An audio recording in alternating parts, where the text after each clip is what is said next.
What do we do for marketing in this economy? Is that a question for me? It was, but I can start if you No, want. I want to answer the question.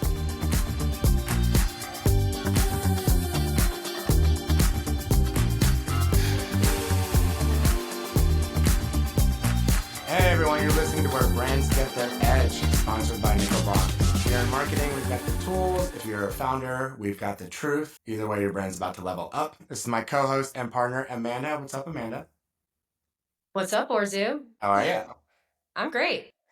Um, I'm going to open today with the thing on everyone's mind. What do we do for marketing in this economy? Is that a question for me?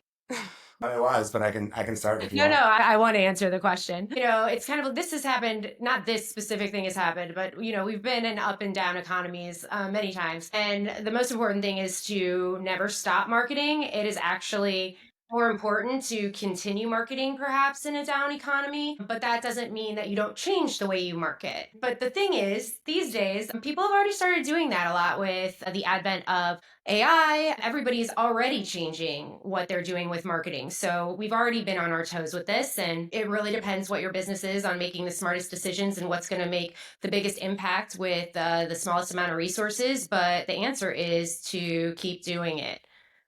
So Yeah. I mostly agree. And I think that you should always, I think you should always be putting stuff out.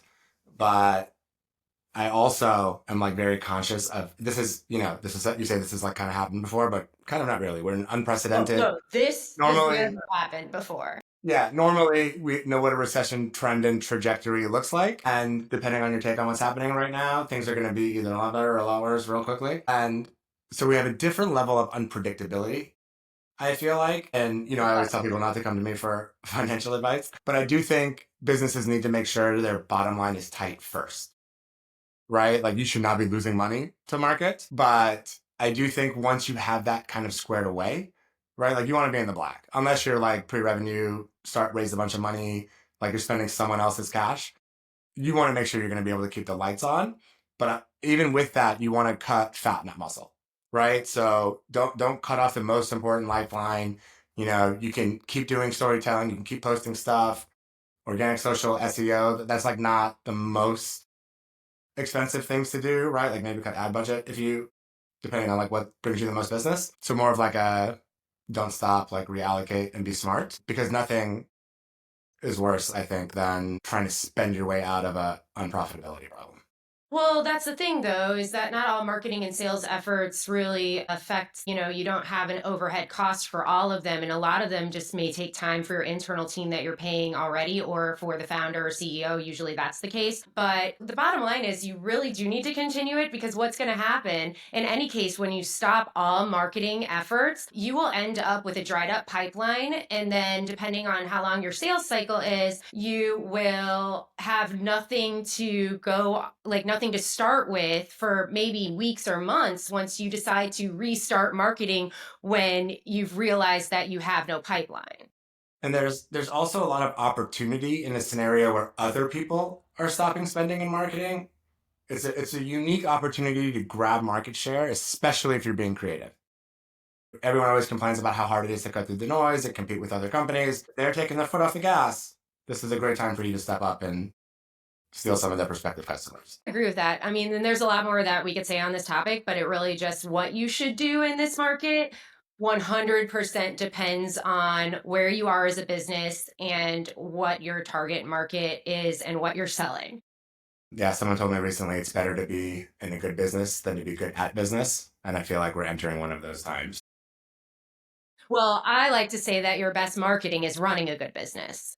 So So let's try that, to do it both. yeah, well, Speaking about someone who's in a good business, everyone, this is Daniel Rafeedie, who apparently thinks it's funny that I think he has a good business. What's up, Daniel? How are you? I'm good. How are you?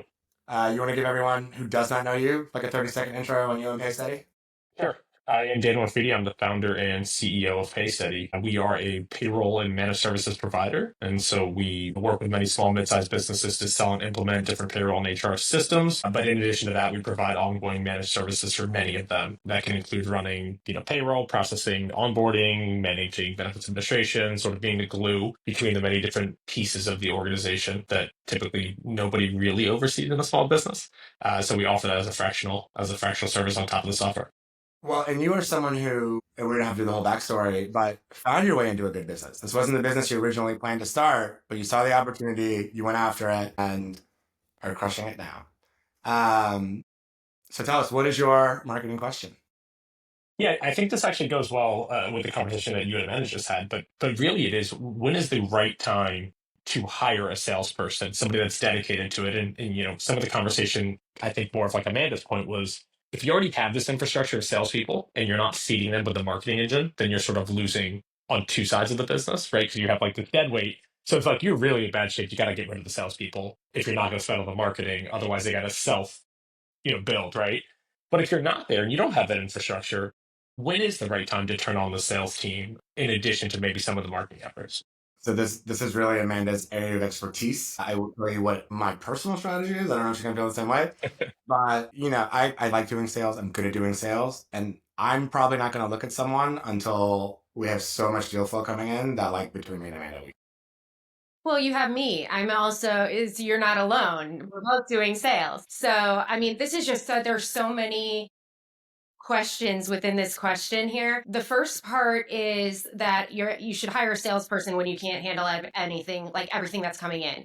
When things are slipping through the cracks, when you're forgetting to send proposals, when you're not getting proposals out on time in a timely manner, there should be like a you have to have a sales process is well set up so that somebody could, take that process and execute that process as another salesperson. So that's important. But if you're not getting a proposal out in like 24 to 48 hours, that would be great. But a lot of times you need, that's what we strive for. It's really, really hard. We oftentimes have to get information from other people before we do that. But turning those things around are important. You lose deals really fast that way if you can't follow through. And so you need to bring somebody on to do those things if you're not able to keep track or even know who your prospects are. So a lot of times people forget. They'll have people they need to follow up with and I'm not talking about anybody here. You need to be able to keep track of those or have somebody else to keep track of those for you. The other thing though that came up in this question was if you don't have marketing, then what's the point of hiring sales is kind of what I heard. But that's sales teams, sales people are expected to prospect on their own. So they are expected there are a number of different ways that you can find prospects, target, research, calls, outside sales, whatever you have to do, networking for sure, building relationships best way. But they are expected to bring in those leads also. Shouldn't have to rely solely on marketing, but I hear what you're saying, but I feel like that's like a death trap for small business. They hire someone, expect them to bring in their own business, and then two, Mhm, 3 months in, mhm. nothing's popping. It also does feel a little bit like the reason why I or somebody would go out and hire a sales team is because I am too busy and there's some sort of engine that is feeding me already, Mhm. assuming Amanda and Borzou Daniel are not like out knocking on doors and cold calling people for digital marketing services, right? So it's almost like you were doing a variety of things to feed this beast, and now you got too busy, and so you hired like that as salesperson, right? They're sort of taking orders at the beginning and then growing into the role. And I think but to Borzou's point, I think like when do you hire that salesperson is always hard because many months you'll feel like you're drowning, and then all of a sudden it's like the summer and nobody wants to talk to you, and you're like, do I need to pay a salesperson to be ignored also? Like I'm being ignored? And then it's like this wrestling match that never like seems to end, right? Well, so there are different ways that you can set up a sales structure, and you would want to incentivize the person to perform. So when these types of situations don't when the person doesn't perform, it's usually they're offered a very high base salary and then the commission is not there. So they have a lower commission structure or an unincentivized commission structure, meaning they are not incentivized to sell the things you want them to sell the most. So you can structure a compensation plan to incentivize them the right way. And that's what I would recommend. So I was watching someone speak on this, and he firmly believes that you should only hire 100% commission salespeople. And I don't know how realistic that is in, frankly, any environment. But he basically is like, if you're interviewing someone, and let's say you want to give them 50K base and whatever X amount of commission, if they hit the numbers, it gets to 100K. Offer them triple the commission and zero base. And if they don't think they can get 150 with that instead of the 50 or 100 you were offering, I'm doing some rough numbers here. You guys don't come to me for numbers. He goes, they either are not good enough or they don't believe in your product. And either way, he's like, you don't want those people. Again, I don't know any salespeople that'll work for zero base. They would at least figure need a draw or something. But yeah. Go ahead. Yeah, I mean that is tricky. Is zero base is hard. A lot of times you'll have to have perks or other things that are involved. But that's the thing is if you have a good enough compensation structure for when they do sell, and if they're confident in being able to sell, then that's the right person. It is hard to find good sales and business development people, though. Yeah. And I assume, Daniel, how productized is your offering? We are like 50% of our business is very productized. We have effectively a CPQ tool with product SKUs, and it's very like sort of structured. The managed services side of the business is much more consulting centric. And so it's probably much like quoting your guys' business. It's like, what exactly is the scope and how much hard costs are there and soft costs are there? And what do we want to back into our gross profit number at and stuff like that? Half of the business is very much like mapping out a project plan and understanding labor hours, expected labor hours, and things like that. And that's the piece that's still squarely in my plate, right? To make that estimate. And I was going to say yeah. the same thing. The front half of that, the productized side, you could probably dump off sooner. That might even hmm become an admin or even a hmm self-serve kind of play. The second one is tough when you're doing that kind of selling. The second one, that's the hard piece, right? It's the harder sale, first of all. It's like the SaaS side of the business, the software only side of the business is very SaaS driven, and it's like very fast through the funnel, it's short sales cycle. It's the people that say, hey, I have this technology and it's like I have HubSpot or I have some marketing tool and I'm looking for you guys to run it. And you're like, okay, but what does run it mean? And they're like, well, I just want like the leads to come in. And you're like, okay, but like, are we building the forms and are we doing all this stuff? And that's kind of where our managed services piece settles in as well. I mean, we sort of mirrored the business around these like Salesforce and HubSpot and like technology administrator consulting businesses. And so it is particularly challenging, I think, just to bring a salesperson in and give them like sort of Amanda's point, to give them the process and the autonomy, because then I'd be like, well, are we making money? And I would feel like I need to review Well, a and that's lot. that's an interesting kind of side point. Like Salesforce and even HubSpot, they basically make partners do all that work, hmm right? Like they just focus on the SaaS. hmm They get other people selling the software, making all the money on implementation and doing all that stuff so they can focus on that. And for everyone who's doesn't know Paystead, and he kind of explained this, but you can buy ADP, Rippling, payroll software through them, which is what we do. And then you get big business software with small business customer service when things go wrong. Daniel loves when I email him. And but then on top of that, they have the consulting side, so they'll run your payroll for you, things like that, and make sure your stuff just works. Yeah, it's trying to reduce the friction of transitioning software. Software, like, payroll software is very complicated, especially as you start adding in non-payroll things like review cycles and benefits and 401k integrations and onboarding and really making sure you get what you pay out of it. And Salesforce has like done an amazing job of building a really expensive product with like an even more expensive ecosystem, but people are able to extract value right from those partnerships that they have. We have sort of kind of created that market in the HR tech space, especially with remote workforces. Everybody's like, oh, I'm gonna hire anybody anywhere, and there's a lot that goes into that it's much harder to manage, quite frankly, than somebody showing up to the office and sitting next to you every day. How do you get computers and how do you do all these things? Um, but again, it's a hard piece of the business. I can relate to that. Is this something you're considering now, or is this something that you're wondering when to consider? I'm trying to figure out how, like, because there are other things that you have to be prepared with, and then there are also ways that you might be able to take, like Borzou said, some of the load off before you hire. Yeah, I mean, I think for us, we're constantly going back and forth between the like we're super busy and it makes sense to hire a salesperson, and also not wanting to have turnover in the sense that like is there enough meat on that bone 12 months of the year to keep somebody motivated and incentivized to do it? Mhm. And also, I don't know if I'm a psychopath. This is a question almost for you too, Amanda. Yes. But Yes. I also relevant to the specific thing. Because I worry that our close rate's going to go down too if it's not me. If it's So not as good a salesperson, someone green comes in, are they going to lose a really big deal? Or even if the number just goes down a bit on a long enough timeline, that makes a huge difference.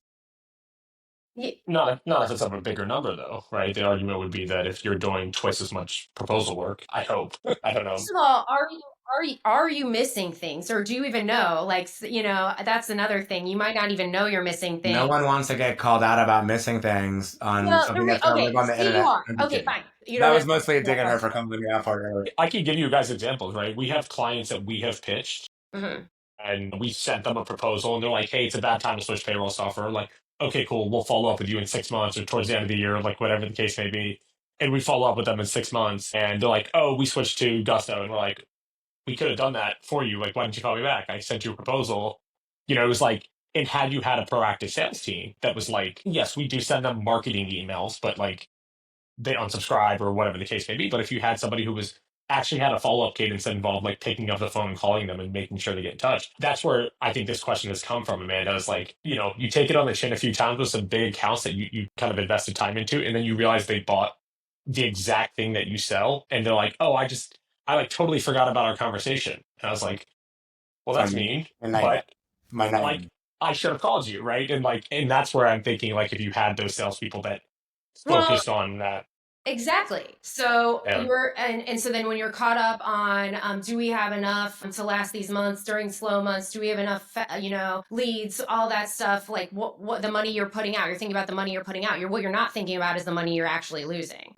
So it Yeah. probably, I don't know how that weighs, like if one balances more on the other, but it sounds like, so in the meantime, if you can document all the processes, or if you can offload some of those qualifying things, like qualifying the sale, anything on the front end that somebody else might be able to do before it gets to you, I would recommend that. And then before hiring a salesperson, there are things that you have to have ready, like you actually have to have a job description that describes the expectations. You wouldn't believe how many people try to hire a salesperson just because they like the person, yeah, or they're a good cultural fit, they get along well, they seem like they're great and smart. That's not the way to hire one. Run on vibes, guys.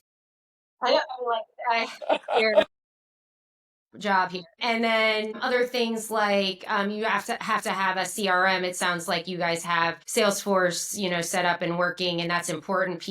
I've seen a lot of clients that just run on spreadsheets, and then they'll have one founder spreadsheet and another founder spreadsheet, and those are very different, and nothing's in the same place, and nobody knows what follow-ups have happened when. So that's important. And then the last thing is, you want them to be, if you have salespeople, you need to have the marketing to arm them with, because otherwise, what are they going to refer to? How are they going to support the claims that you're making as a company? And it's not like it used to be. You don't have to have like pamphlets or anything like that, but digital resources are great. Even just a really good website can be a great start. Ours is pretty good, but we had somebody that we know built it. We did that website, Amanda. But I do agree. It's like you think about those things as like when somebody's talking to Borzou, they sort of just trust him as like, yeah, whatever this guy's saying is true because he's the founder. And I think Amanda, you bring up a good point. Is like when it's not the founder, it's a new salesperson.